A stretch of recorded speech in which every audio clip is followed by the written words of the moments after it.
सनातन धर्म में एकादशी तिथि का विशेष महत्व होता है, विशेषकर देव उठनी एकादशी, क्योंकि ऐसा माना जाता है कि इस एकादशी के दिन विष्णु जी पूरे 4 महीने के बाद अपनी योग निद्रा से जागते हैं।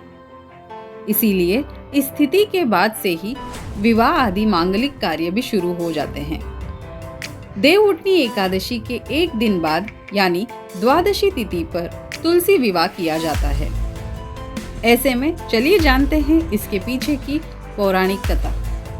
तुलसी पूर्व जन्म में वृंदा नामक एक लड़की थी।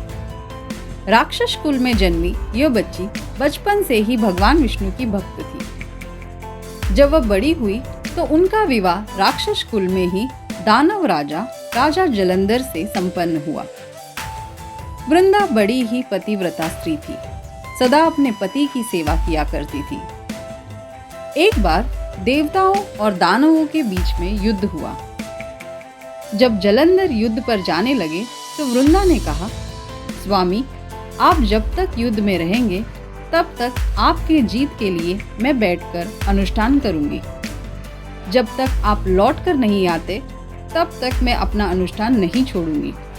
जलंधर युद्ध में चला गया और वृंदा संकल्प लेकर पूजा में बैठ गई। उसके व्रत के प्रभाव से देवता भी जलंधर को नहीं हरा पा रहे थे। सारे देवता जब हारने लगे तो वे मदद के लिए विष्णु जी के पास गए और उनसे मदद की प्रार्थना की। भगवान विष्णु बोले, वृंदा मेरी परम भक्त है, मैं उससे छल नहीं कर सकता। इस पर बाकी देवता बोले, अगर कोई और रास्ता हो तो हमें जरूर बताएं, लेकिन हमारी मदद करें। इस पर विष्णु भगवान जलंधर का रूप धारण कर वृंदा के महल पहुंच जाते हैं। वृंदा जैसे ही अपने पति को देखती है वह तुरंत पूजा से उठकर अपने पति के चरण स्पर्श करती है। इधर जैसे ही वृंदा का संकल्प टूटता है, वहां युद्ध में देवता जलंधर को मारकर उसका सिर धड़ से अलग कर देते हैं। जलंधर का कटा सिर वृंदा के महल में आ गिरता है। वृंदा आश्चर्य से भगवान की ओर देखती है, जिन्होंने जलंधर का रूप धारण किया हुआ था। अब वृंदा जान जाती है कि वह उसके पति नहीं, भगवान विष्णु है। क्रोधित होकर वह भगवान को श्राप दे देती है कि वह पत्थर के हो जाए। ये कहते ही भगवान विष्णु तुरंत पत्थर के हो जाते हैं। सभी देवताओं में हाहाकार मच जाता है।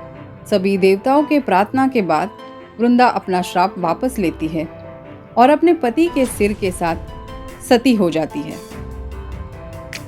उनकी राख से एक पौधा निकलता है और भगवान विष्णु उस पौधे का नाम तुलसी रख देते हैं। वे कहते हैं, मैं इस पत्थर के रूप में भी रहूंगा, जिसे शालिग्राम के नाम से तुलसी जी के साथ ही पूजा जाएगा। उन्होंने कहा, किसी भी शुभ कार्य में बिना तुलसी जी के भोग के पहले मैं कुछ भी स्वीकार नहीं करूंगा। तब से ही तुलसी जी की पूजा होने लगी और उसके बाद कार्तिक मास में तुलसी जी का विवाह शालिग्राम जी के साथ किया जाने लगा।